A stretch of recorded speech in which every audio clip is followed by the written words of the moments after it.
Today I'm going to talk about a topic that might make some people feel a little uncomfortable, which is spiritual ego. What do I mean by spiritual ego? Well, let me tell you something. A couple of days ago, I believe it was last week, there was this lovely lady online who I've never met before, and we somehow engaged into a conversation in the comment section of a video. And by some point, she said, well, if you actually have the true spiritual awakening, then you won't feel any struggles or pain or sufferings or shame or all that, right? You will just stay in this perpetual, satisfied, pleasant mode forever. How lovely is that?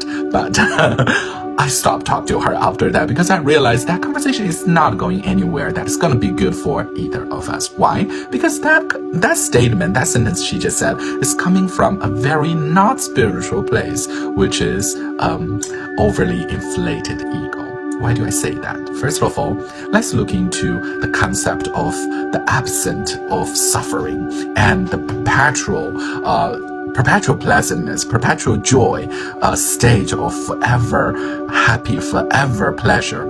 Does such a thing even exist? Well, I can tell you, in short, no. Because either from a scientific way or from a philosophic lens, joy and sorrow, happiness and sadness, those things exist in a dual system, which means if one exists, the other side automatically come to existence as well.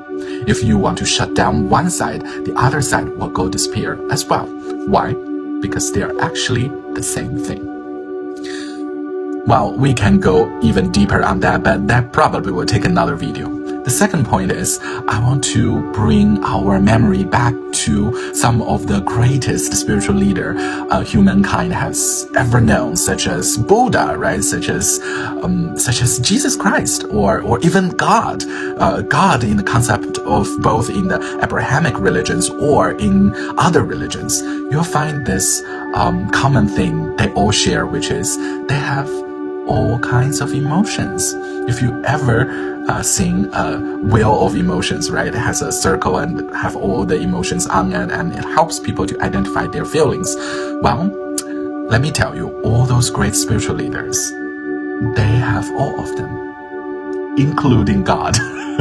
If you go to the Old Testament or Hebrew scriptures, you'll find God feeling happy and proud and jealous and regretful and frustration and all kinds of emotions. Same as Jesus and same as Buddha if you go to Buddhist sutras. And which means being spiritual doesn't mean trying to get rid of certain emotions, but rather is a place where you see all of them, the pleasant and not so pleasant ones, all of them are sacred. All of them are precious. Even the things we struggle about from a spiritual point of view, it actually makes us more human. It actually become a part of who we are, and who we are in total, with all the flaws we have and with all the goodness we have, in total, we are beloved by God, by Buddha, or by whatever means the most high spiritual existence for you. I believe that the destiny of any true spiritual path is actually realizing and truly enjoying and see the value and experience the holiness in things that we try to run away from. And I see that in Jesus Christ. I see that in Buddha. I see that in most of the legendary spiritual leaders that I look up to. And I'm not there yet. There's still feelings I want to run away from. But I know the more I try to run away, the more they will haunt my ass. So I'm still working on it. I'm still giving myself time, and I suppose that it is something I'm gonna work on for the rest of my life. So come back to the concept of spiritual ego. What does that mean? Well, it's just like what that lady said. Once you have this gift, this achievement that you don't have, but probably I have, because I know it and I'm telling you, so you don't have it. And your feelings, your very human feelings, is the evidence that you are lesser than me. And that is what I'm talking about, spiritual ego. if we are it's so easy for us to notice the difference of someone is so not spiritual, and someone is more awake, and someone is more in tuned, and someone is so not grounded. All those thoughts and feelings coming from a place of ego. I'm not saying that ego is wrong or bad. It is important and also part of spiritual practice to see our ego and accept it.